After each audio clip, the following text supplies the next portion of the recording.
Então, para a gente falar de estequiometria, eu tenho que ter alguns conceitos, tá, sobre cálculos químicos, tá certo?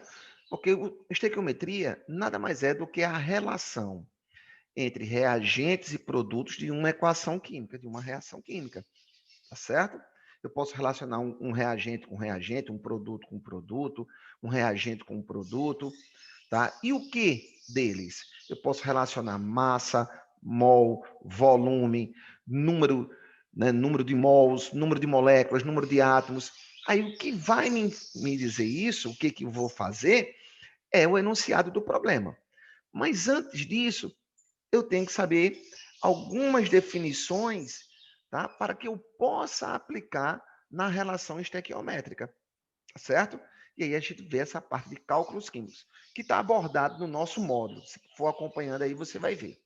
Tá numa ordemzinha um pouquinho diferente, mas por conta do resumo que eu fiz, né? Da sequência que eu gosto de seguir. Tá legal? Tá? Mas está tudo no módulo, tá certo? Então, veja só. Para que eu possa fazer os cálculos químicos, eu tenho que estar imbuído das leis ponderais, tá certo?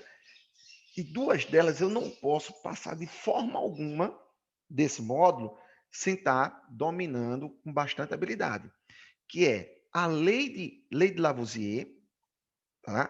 Também chamada de lei de conservação da massa, tá certo? Que diz que aí todo mundo conhece que na natureza nada se perde, né? Nada se cria, tudo se transforma, não é assim? Tá? Ou seja, a quantidade de matéria que eu tiver nos reagentes, eu tenho que ter no produto, porque a matéria ela não é destruída, tá? Bom, então vou tentar compartilhar aqui de novo, Açucena. Deixa eu ver aqui de novo. Vamos lá.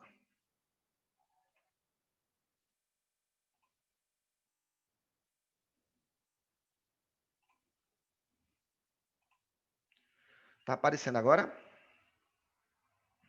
Verifica aí para mim.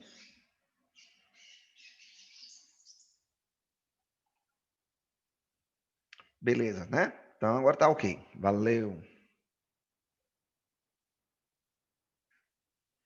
Bom, então vamos lá. Então, essas duas leis, você não pode passar por ela, não pode passar por aqui, aplicar na estequiometria, sem estar dominando bem direitinho, tá certo? E a segunda lei é a lei de Proust ou das proporções constantes.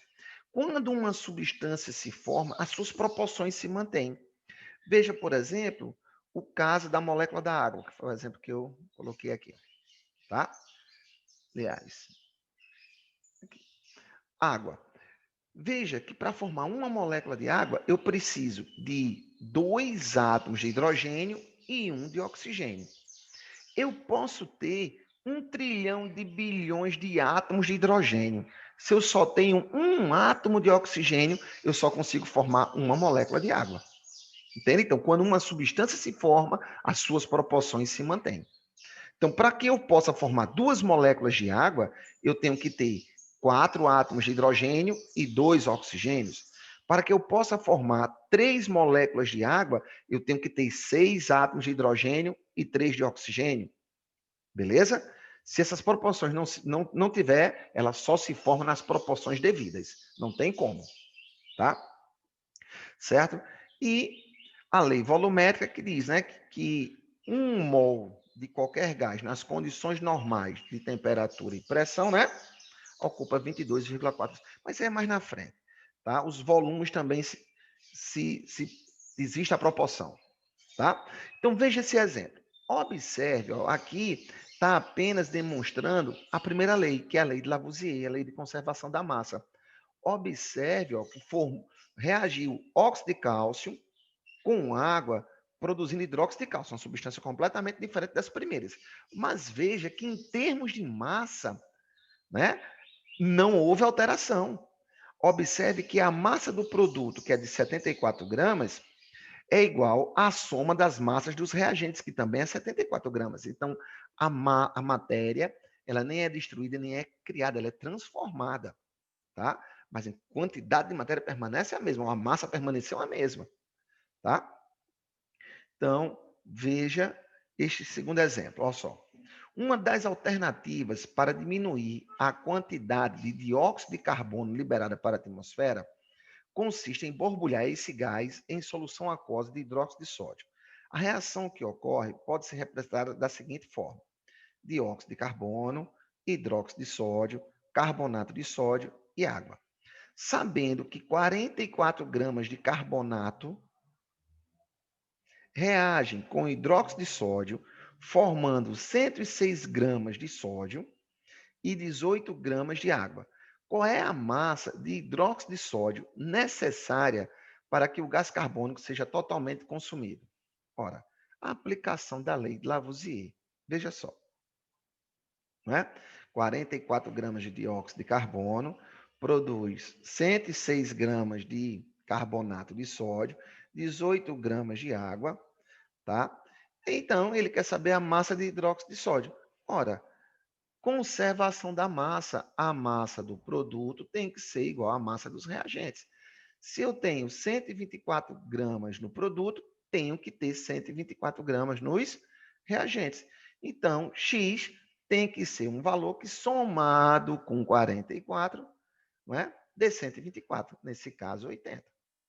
Gente, eu estou sendo um pouquinho breve aqui, porque na minha concepção, como a gente está em. Isso aqui é revisão, não é? Tá? Tanto do primeiro como do segundo. Mas qualquer dúvida, pode se pronunciar, tá? Não tem problema nenhum. Podem abrir o microfone ou manda o chatzinho, tá certo? Abre o bate-papo, não tem problema. Não acumule dúvida, tá bom? Vamos lá aqui para o próximo.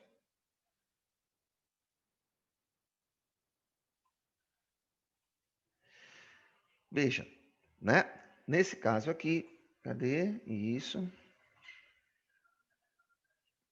Hidrogênio com mais 10 litros de cloro. Agora falando dos volumes, ó, tá? A lei volumétrica.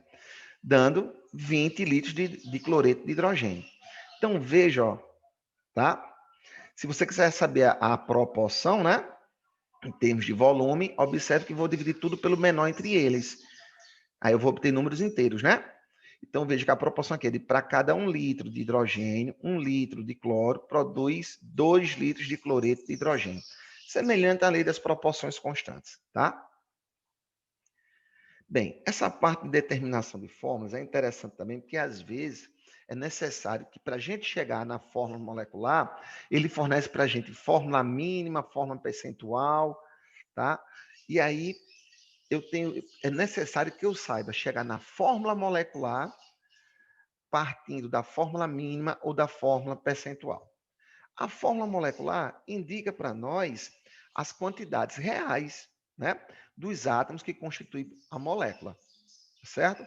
Por exemplo, água é H2O, essa é a fórmula molecular da água. A fórmula mínima indica para nós a menor proporção de números inteiros da fórmula molecular. Algumas situações, em algumas moléculas, a fórmula molecular é a própria fórmula mínima, não tem problema. Como o caso da água. Tem como eu simplificar mais a quantidade de átomos pertencentes na molécula d'água para que fiquem em números inteiros? Não. Eu tenho 2 hidrogênios e 1 oxigênio. Se eu dividir, simplificar tudo por 2, fica 1 hidrogênio e meio oxigênio. Não pode. Tá? Por definição, a fórmula mínima é a menor proporção de números inteiros dos átomos que constituem a fórmula molecular. Tá? Já a fórmula percentual ou centesimal indica para nós o percentual em massa de cada átomo que constitui a molécula. Tá? Olha o que eu falei, percentual em massa, não é o percentual em número de átomos existentes na molécula, é o percentual em massa. Tá? Certo? E aí, ó, existe. Agora não, vamos para frente aqui, eu estou querendo ir muito rápido.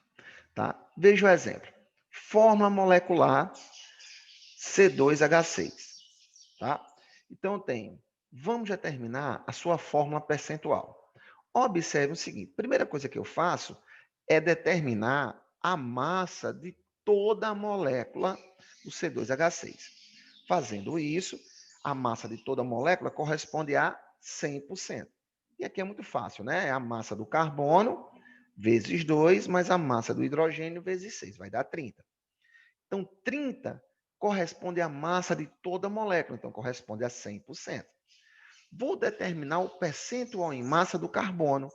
Ora, quanto é que eu tenho em massa de carbono nessa molécula? Como cada átomo de carbono é 12, como eu tenho 2 átomos de carbono, 24. Então, 24 corresponde a X%. Fazendo essa regrinha de 3, você vai encontrar 80%. Aqui, você pode fazer o seguinte. Você pode fazer a mesma coisa, o mesmo procedimento para determinar a massa do hidrogênio, ou como nesse caso eu só tenho carbono e hidrogênio nessa molécula, se eu encontrei o percentual de carbono, o que falta para 100% vai ser o percentual de hidrogênio. Se nessa molécula eu só tenho carbono e hidrogênio e determinei que 80% é de carbono, consequentemente, 20% vai ser de hidrogênio. Tá? Essa fórmulazinha aqui corresponde à fórmula centesimal ou fórmula percentual desta fórmula molecular. Ainda, a fórmula mínima. Ora, aqui nós podemos simplificar aqui tudo por 2. A fórmula mínima é a menor proporção de números inteiros da quantidade de átomos da fórmula molecular. Tá? Então, simplificando aqui tudo por 2, eu vou ter 1 carbono e 3 hidrogênios. Certo? Bom, é aqui o que eu queria falar. Existe uma relação entre a fórmula mínima e a fórmula molecular. A fórmula molecular vai ser a fórmula mínima vezes um número inteiro. Tá certo? Tá? Então, se eu conheço a fórmula centesimal, ou se conheço, com a fórmula centesimal, eu chego na fórmula mínima. E na fórmula mínima, se a gente conhece esse número inteiro, a gente chega na fórmula molecular. Tá certo? Bom, isso aqui também, ó, tem essa observação que é bem legal. Tá? Eu posso também relacionar, porque vai ter situações em que eu vou precisar fazer isso. Né? Ele não vai nos fornecer N. Mas, se a gente conhecer a fórmula molecular, eu determino a sua massa molecular. Tá? Se a gente conhecer a fórmula mínima, a gente determina a sua fórmula molecular. E aí, fazendo essa relação das massas, tanto da fórmula molecular como da fórmula mínima, eu consigo encontrar N. E encontrando N, esse número inteiro, e sabendo da fórmula mínima, a gente chega na fórmula molecular. Muitos exercícios têm esse perfil, tá? Quando relaciona-se fórmulas químicas. Veja só esse exemplo. A massa molar da vitamina C é 176 gramas por mol. Sabendo-se que a fórmula empírica ou mínima é C3H4O3, com base nessas informações, qual é a fórmula molecular da vitamina C? Bom, então, foi fornecido para nós o quê? A fórmula mínima. Com a fórmula mínima, sabendo da fórmula mínima, a gente determina a sua massa molar. Né? Então, ó, como é que eu determino a massa molar da fórmula mínima? Soma das massas dos átomos que a constituem. Determinei, ó, a massa da fórmula mínima. Ele forneceu para a gente a massa da fórmula molecular da vitamina C. Então, se a gente conhece a massa da fórmula molecular, e agora, partindo da fórmula mínima, também conhecemos a massa da fórmula mínima, ou determinamos, né? Aplicando a relação fórmula molecular, fórmula mínima vezes N, a gente encontra N, ó. Não é isso? A fórmula molecular, ó, vou melhorar aqui nosso slidezinho, tá? Ora, a fórmula molecular, tá sem MN, tá? É igual a fórmula mínima que multiplica N. Pronto. Entendeu? Ó, fórmula molecular, a massa dela, 176. Tá? Igual a 88 vezes N. Vou botar juntinho. Ora, como 88 está multiplicando, passa dividindo, a gente encontra, tá? Que N, tá aqui.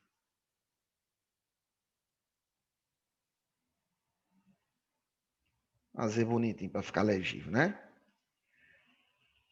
Então, N igual a 2, tá? Pronto. Veja, olha a relação. Fórmula molecular é igual a fórmula mínima vezes N. Eu tenho uma fórmula mínima, quero chegar na fórmula molecular, então eu preciso encontrar quem? N. No slide anterior, nós vimos uma observação que diz que eu posso fazer essa relação com as massas. Ele forneceu a massa da fórmula molecular, tá? Forneceu a fórmula mínima.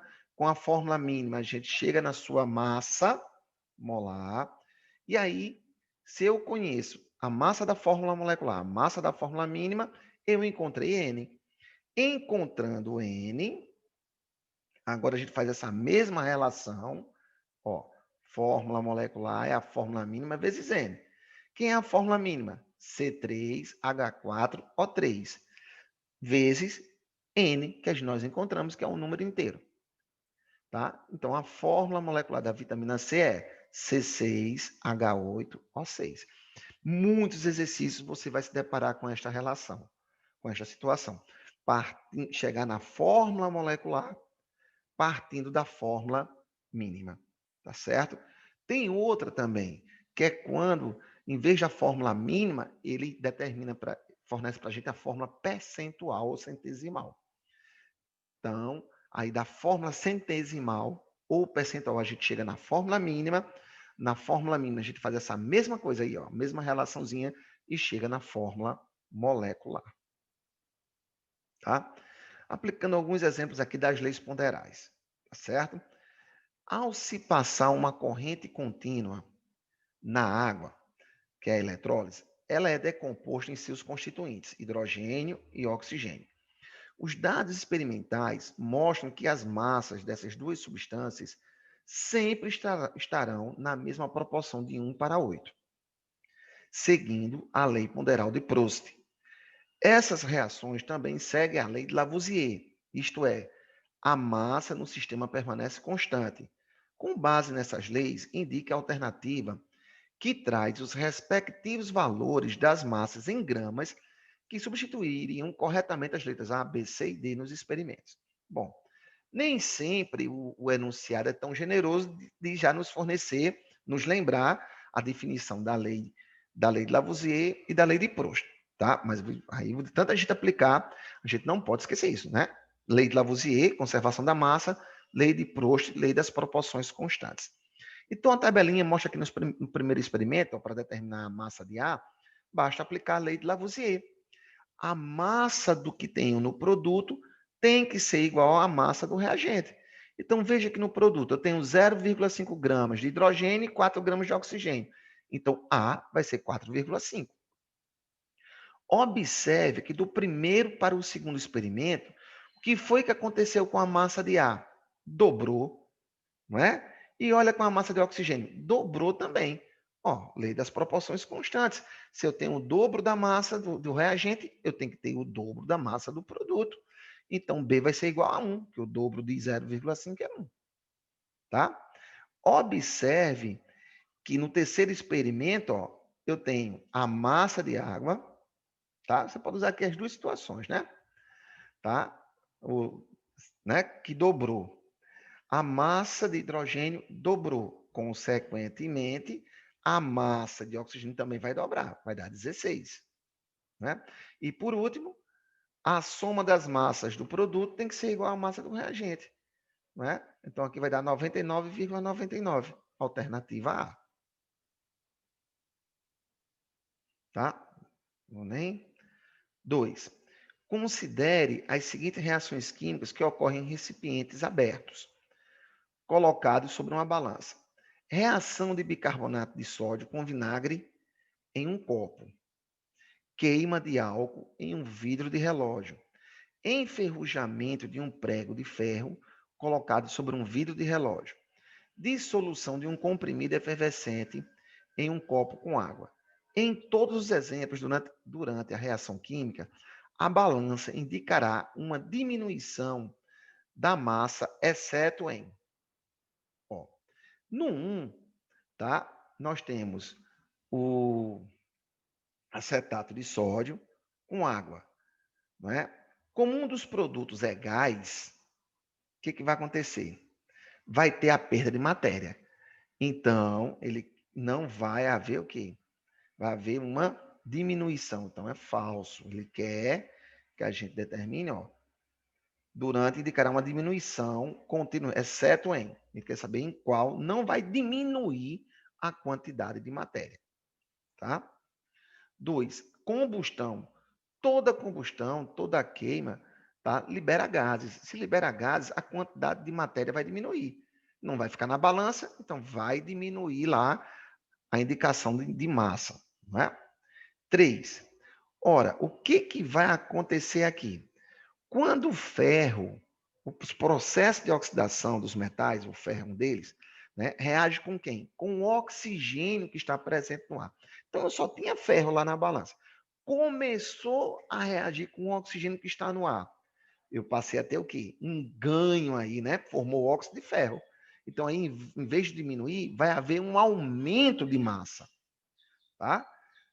Tá certo? Então, porque vai haver a formação. Já tinha ferro. Aí esse ferro começou a reagir com oxigênio, formando o óxido de ferro. Então, além da massa do ferro, passa a ter a massa do oxigênio também. Então, vai haver um aumento, tá? De massa indicado na balança. Dissolução de efervescente também libera gás. Então, vai diminuir a massa e não aumentar. Então, o único aí que não vai indicar uma diminuição da massa vai ser o item 3. Tá? O exemplo 3, bem parecido com o exemplo 1, completando aqui a tabelinha, não vou nem ler o enunciado. Ó. Então, 40 mais x, x tem que ser um valor que ao somar com 40 dê 56. Bem difícil esse, né? X vai ser 16. Tá? Observe que 32 não é o dobro. Então, na segunda experiência, se eu estou tendo o dobro de oxigênio, eu vou ter que, para que a reação ocorra, né? Eu vou ter que ter o dobro de cálcio, que vai dar 40, 80, e o dobro de 56, que é 112. Né? Bem trivial. Esse aqui é um exercício que, inclusive, creio que tem no módulozinho de vocês, tá certo? Naqueles que é para a gente fazer. Depois, eu vi a figurinha. Se eu não me engano, se não for esse aqui, é um bem parecido, tá certo? Depois vocês podem conferir no exercício para a gente fazer, que é daqueles que eu faço em sala com vocês. Os pratos A e B de uma balança foram equilibrados com um pedaço de papel em cada prato e efetuou-se a combustão apenas do material contido no prato A. Ora, gente, na combustão de celulose ocorre o quê? Liberação de gás. Concorda? Então, o que vai acontecer? Se eu estou perdendo matéria, o prato A vai ficar mais leve do que o prato B. E aí, o que vai acontecer? O prato A vai subir e o prato B vai descer. Sistemazinho de balança. Se o prato A está ficando mais leve, ele vai subir. Agora, ó, esse procedimento foi repetido com palha de aço em lugar de papel. Ora, tá? Quando você faz a combustão da palha de aço, não vai ocorrer queima como ocorre na celulose, tá? Vai acontecer um processo de oxidação, tá certo? E aí o que vai acontecer? A palhinha de aço, que é constituída de ferro, vai, como a gente viu no exercício anterior, formar o óxido de ferro. Então, o que vai acontecer com o pratinho A? Ele vai ganhar, né, a massa do oxigênio que vai reagir com a palhinha de aço. E aí o prato A vai ficar mais pesado que o prato B. E aí o prato A, no segundo experimento, vai ficar abaixo de B. Isso está indicado no item D. Tá? Então, não é possível, né? Cuidado com essa questão. Tem gente que acha que o ferro vai pegar fogo, vai entrar em combustão. Não, por favor, né? Tá certo? Bom, aqui está o comentário. 5. A tabela seguinte é bem também bem parecido com os outros, tá? Aqui para indicar a questão das proporções. Veja que do primeiro para a segunda experiência, né, se eu estou tendo o dobro de carbono, eu vou ter que ter o dobro de oxigênio, né? E X vai ser a metade aqui, beleza? Então, ó, X é menor que a soma dos valores das massas dos reagentes para a primeira experiência? Não. Vai ter que ser igual, né? A, a soma das massas dos reagentes tem que ser igual a X. B, X é igual a Y? De jeito nenhum. Né? XY aqui vai ser 64, né? E X aqui vai ser 32 mais 12, 44. C, Y é igual ao dobro do valor da massa do carbono? Não. Né? Vai ser igual ao dobro da massa do oxigênio, né? E não do carbono. Essa relação 32 dividido por Y é igual a X dividido por 132, pode fazer que vai ser igual, certo? Pode fazer que é a lei das proporções constantes, tá? Não tem nem perigo aqui. Tá vendo aí? Tá a resolução. Qualquer coisa eu passo lá para vocês, certo? Bom, esse aqui, tá? É para a gente praticar aquela história do percentual, como fiz lá no outro exemplo. A porcentagem ponderal, quando fala porcentagem ponderal, está dizendo tudo, né? Do enxofre existente no trióxido de enxofre é igual a. Então, a primeira coisa que a gente tem que fazer aqui, o que é? É determinar a massa molecular do trióxido de enxofre, né? Que vai dar 80. Como é a massa de todo o trióxido de enxofre, essa massa corresponde a 100%. Depois você faz uma regrinha de 3. Ora, 80 está para 100%, ele quer saber, né, o de enxofre? E de enxofre eu tenho 32. 32 vai estar para X. E aí faz a regrinha de 3 e você vai encontrar, ó, 80 está para 100%, 32 está para X, 40, alternativa é. Bom, gente, eu vou descompartilhar isso aqui e vou entrar com um outro um outro slide, tá? Para a gente dar continuidade, certo? É bem rapidinho.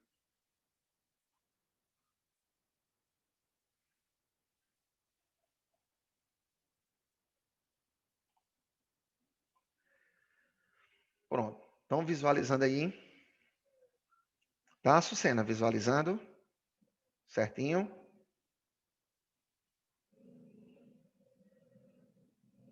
Bom, então, essa parte de estequiometria, o que é que estuda? Aquilo que eu falei para vocês. A relação entre as quantidades dos reagentes e produtos de uma reação química. Claro, não é obrigatoriamente um reagente com um produto, não. Pode ser um reagente com outro, pode ser um produto com outro, pode ser um reagente com um produto, tá certo? Então, para que eu faça essas relações, primeiramente eu tenho que seguir esses passos, ó. Primeiro, às vezes é necessário, partindo do enunciado, que a gente escreva a equação química envolvida no problema. Depois que eu escrever a equação química, o que a gente vai fazer? Acertar os coeficientes estequiométricos da equação, tá? Normalmente a gente usa pelo método das tentativas, tá? Então, de tal maneira que a quantidade de matéria do produto seja igual à quantidade de matéria dos reagentes, tá certo? O terceiro passozinho é verificar, tá? Estabelecer a regra de 3 que o enunciado pede para a gente relacionar. Vou verificar quais são as substâncias envolvidas, tá certo? E o que dessas substâncias para que a gente possa montar a regrinha, estabelecer a regra de 3. E por último, quando necessário, a gente converter, tá? O número de mols para massa, volume, número de moléculas. Quem vai me dizer isso vai ser o próprio enunciado, tá? Então veja, se você sabe essa relaçãozinha aqui, ó, vai te dar beleza.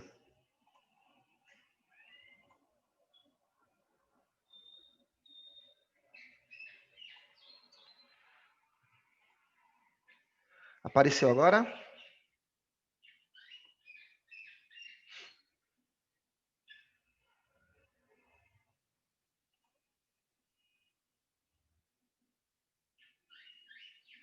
Deixa eu ver aqui, então, o que é que está acontecendo. Viu?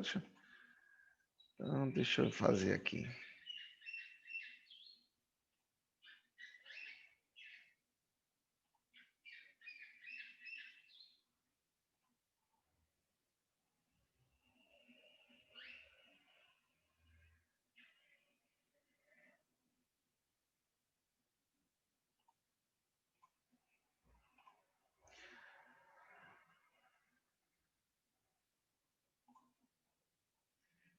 E agora? Pronto, vamos lá. Certo? Então, veja só. Se você tiver esse quadrozinho aqui na sua mente, 80% de estequiometria está resolvido. Tá? Os outros 20% o que é? É você relacionar as substâncias e montar uma regra de 3. Tá certo? Então, o que, é que você tem que saber? Que 1 mol equivale à massa molecular expressa em gramas, que 1 mol expressa essa quantidade de átomos ou de moléculas, depende do que a gente vai relacionar, não é? E que 1 mol de qualquer substância gasosa nas CNTP, nas condições normais de temperatura e pressão, ocupa 22,4 litros. Sem ser nessas condições, a gente vai aplicar a equação de Clapeyron. E aí você encontra o volume ocupado por 1 mol, a pressão e a temperatura em que o exercício informa. Mas, se for nas condições normais de temperatura e pressão, qualquer gás ou qualquer substância gasosa vai ocupar este volume. Com isso aqui, 80% de cálculo estequiométrico está resolvido para você. Os outros 20% é saber identificar quais são as relações que ele quer que você faça e montar uma regra de 3. Tá certo? Por quê? Porque as relações podem ser, ó, mol com massa, mol com quantidade de matéria, mol com volume, volume com massa, volume com mol, volume com quantidade de matéria com massa. E aí, quem vai me dizer isso vai ser o enunciado, tá? Definição de reagente limitante e reagente em excesso. O reagente limitante é o que indica o quanto eu vou usar do outro reagente para que a reação ocorra. E o excesso já diz tudo. É o que está a mais do que o necessário quando reage com o limitante para formar o produto. Tá? Reagente em excesso é o que está em excesso. A gente aplica o quê? A lei das proporções constantes. Se eu tenho, tá? Aqui nesse caso, ó, se eu tenho 2 mols de hidrogênio reagindo com 1 mol de água, tá? Tá certo? Essa proporção tem que se manter. Tá certo? Se eu tenho 2,5 mol de gás hidrogênio e continuo tendo 1 mol de gás oxigênio, tá? Eu só vou usar 2 de hidrogênio. Então, vai sobrar 0,5 mol de hidrogênio. Então, hidrogênio vai ser o que está em excesso e o que está limitando o uso de hidrogênio é o oxigênio.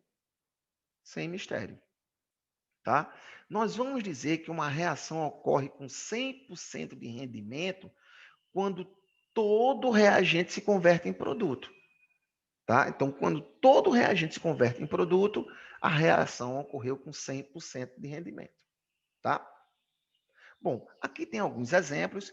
Na próxima aula eu começo a resolver os exercícios, tanto de cálculos químicos, como da parte de estequiometria. Ok, gente?